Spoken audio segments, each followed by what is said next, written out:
Hi guys, welcome back to my channel. It's the Quickness once again, and in today's video we are going to be making tilapia fish in GNUT stew. So if you are a new subscriber, or if you're new here and you haven't subscribed, please subscribe. And if you're a returning subscriber, just know I love you. Thank you so much for what you're doing.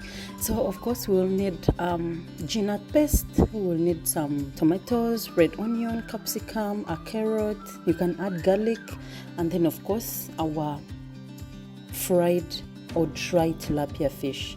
So first we are going to chop these tomatoes and put them on a pan.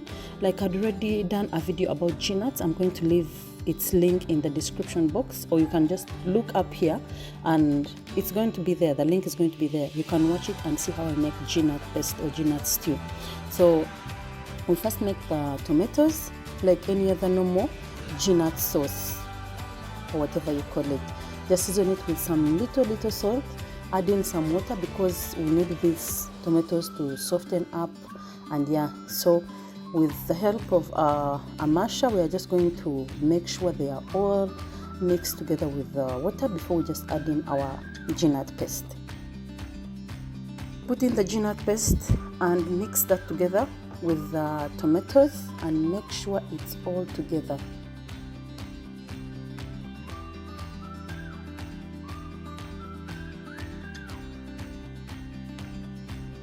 So yeah, I lost the footage where I'm adding water, but at this particular stage, that is when you add in the water in bits until you get the right consistency.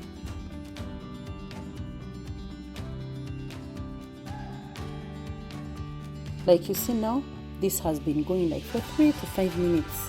So at that stage, we are just going to add in our fish. I'm not chopping my fish into two because I want it whole. Like I want to serve a whole fish on one plate. So if you want to use chopped, you can just chop it and just add it in at this stage. You remember the rule of GNUTs? You cook until they produce fat on top.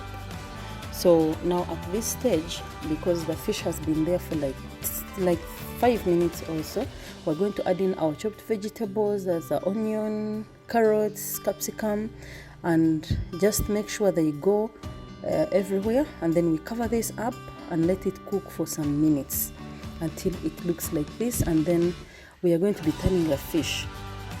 Remember I told you I want to serve mine as a whole, so I have to be careful not to break it while turning it. It can be a little bit tricky, but yeah, you just try. You can even use 2 spoons or anything that can help you turn it really well without breaking it.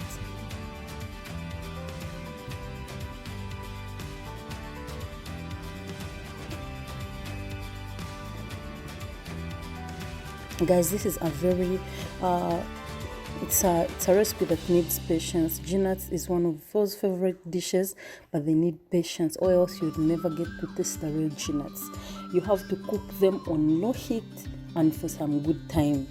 That is why they always say maybe if you have a charcoal stove, because gas really burns fast. I don't know elsewhere, but yeah, here gas burns fast. So if you have like a charcoal stove, you can just reduce the charcoal and then you put your GNUTs there. They'll cook perfectly well.